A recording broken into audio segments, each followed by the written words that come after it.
the injustice system. I was very excited on a very ordinary Monday morning to receive a letter from the local High Court. I was to make myself available for jury duty 3 weeks hence. Yes, I could excuse myself if I gave reasonable justification, but hey, I was going to be there with bells on. The day arrived, and I found myself directed into the courtroom with the other 164 potential jurors. The charge was read.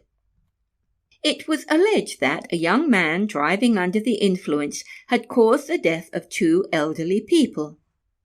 If we knew anything about the case that would be likely to jeopardize us making an impartial decision, we must now leave.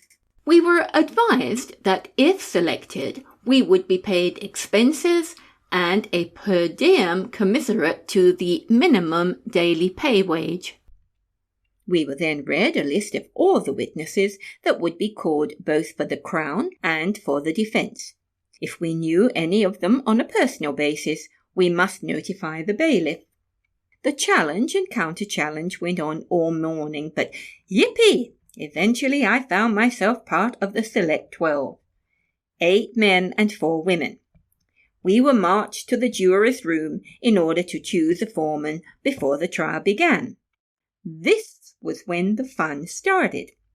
We sat around the table and exchanged information on ourselves and whether or not we had ever served on a jury before. An elderly man admitted he had been juror on 2 trials some 30 or 40 years before. We were very impressed.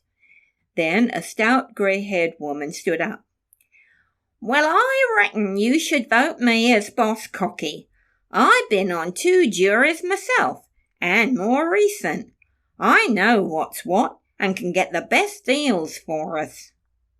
I had no idea what deals one could get as a juror, but after a little discussion the rest of the sheet voted her in.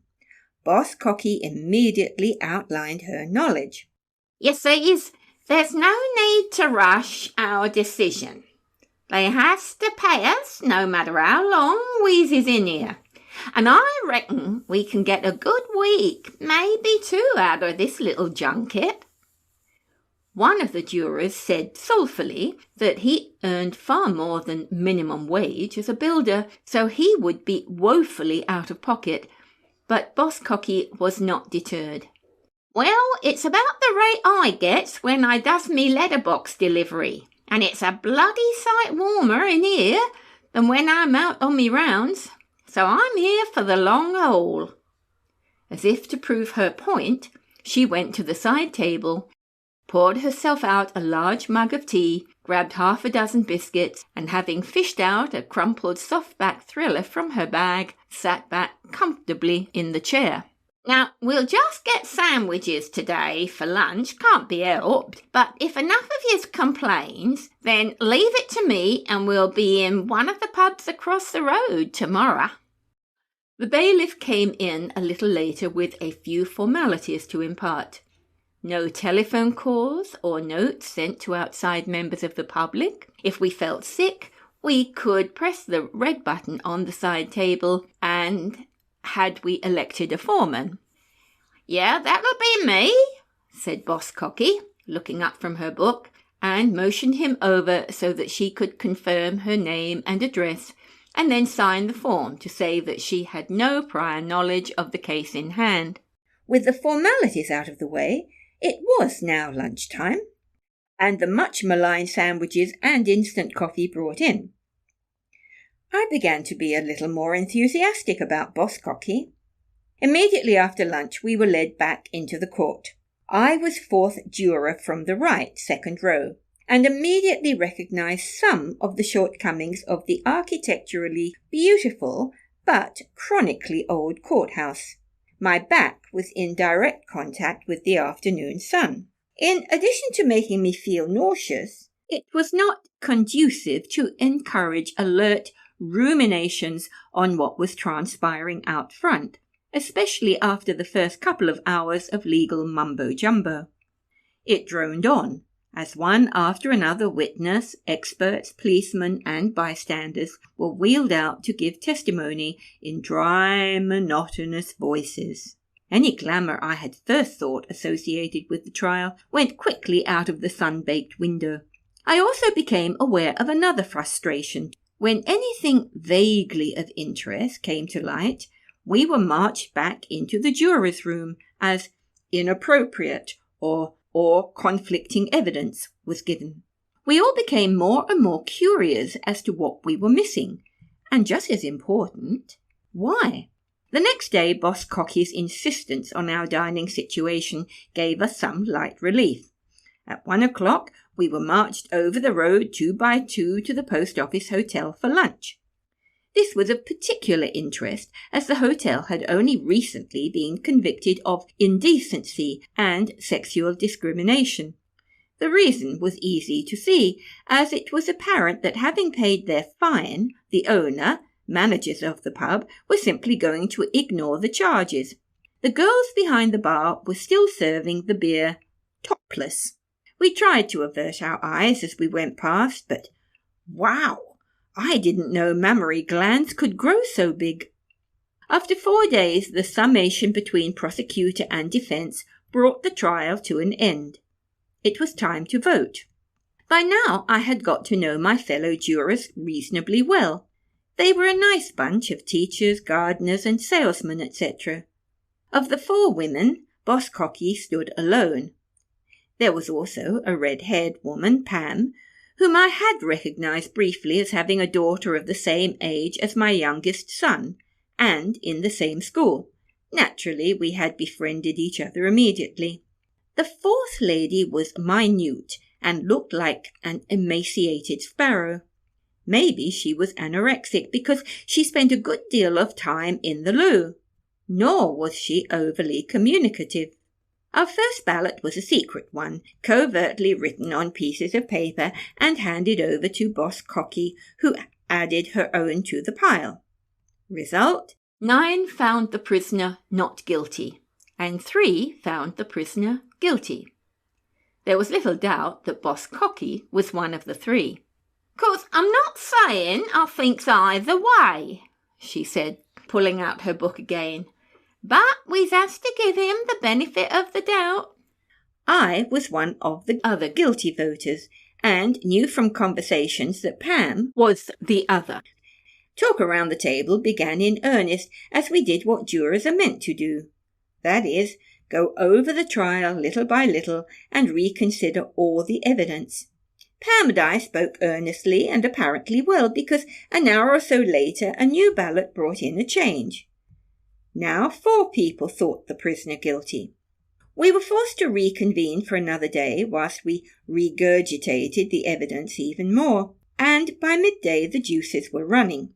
We had transcripts brought in, interpretations made, verbal acrimony against each other, and, due to one misunderstanding of evidence, we all had to jump into a bus to go to the scene of the crime. By mid-afternoon the vote was 11-1. Boss Cocky had decided to decamp in favour of what was beginning to look like the winning side. We only had one dissenter, the Sparrow. How she could make any sensible decision Pam and I queried, as she continued to spend so much time in the loo. We decided to investigate, so in desperation next time she excused herself, we followed her in. There must be something cosy about ladies' lavatories, for after a while we managed to get to her real reasoning for voting not guilty. "But what if members of his family get us?" she sniffed. "Every night I go home, there are a load of thugs follow me in the car." Pam and I nodded and indeed now voiced our own experiences. I admitted that each evening after sessions I had got into my car and found myself being hounded by 1 and sometimes 2 cars full of young hoons. They would tail guard me, draw up beside my car at traffic signals, and call out offensive language, and, when off the main road, blast on the horn. The first time this happened, I had been nervous to let them know where I had lived, so instead of driving home, had driven around the block until they got bored. The second night, I had driven to the police station. Pam agreed that her experience was much the same. Yes, this was a worry. We asked to see the bailiff. When he came in, we recounted our thoughts and fears. He agreed this was a constant problem, particularly in the case of people defending themselves who were given the names and addresses of all the jurors. It was quite normal for jurors to then be harassed or even blackmailed to bring in an acceptable decision for the defendant. This law has since been changed, I'm glad to say. The bailiff said he could organise a temporary restraining order on some of the known suspects. This was great. It meant that law offenders would be slapped on the wrist for breaking yet another offence, at the same time know who it was who had dumped on them. The bailiff then urged us to come to a unanimous decision, else we would be considered a hung jury and there would have to be a retrial. The only recourse available to Pam and I was to persuade Sparrow that there might be as much problem with the victim's friends and family if it was known she was the lone not guilty juror. They could be tempted to gain revenge. She hadn't thought of that. It was here that we found agreement with Boss Cocky's thought process, although she conveyed them far more eloquently than we could. Of course, I don't want to sway yous one way or another. That would be wrong. But I can tell yous that once the victim's side gets to know that just one person has stood in the way o' justice, well, they hold a grudge a good whiles, and a few bashings have been known even months after the trial. We had yet another ballot. It was a unanimous decision. It turned out now that Boss Cocky couldn't wait to get away. She had been spreading her jury duty experiences widely to friends and family, and was going to be the special guest and star witness at a morning tea down at the next CWA meeting, which happened to fall the very next day. We returned to the courtroom. The bailiff asked if we had come to a decision, and Boss Cocky stood proud and tall and said, "Yes, we have." The judge came in, bewigged and gowned, and asked the question yet again. Boss Cocky stood once more and repeated, "Yes, Your Honour, we have." She then went on to state that it was a unanimous decision of guilty. There were cheers and jeers from the public gallery, and we all went home. I spoke to an attorney friend of mine a few days later and gave him an account of the trial. He shrugged. It happens a lot," he said. "So, what was all the inadmissible evidence presented that we were not allowed to hear?" I grumbled. "We spend as much time waiting in the back room as we did in the court." He smiled and shrugged again. "Well, it's probably evidence that you may consider incriminating and influence you," he said. "Well, like what?"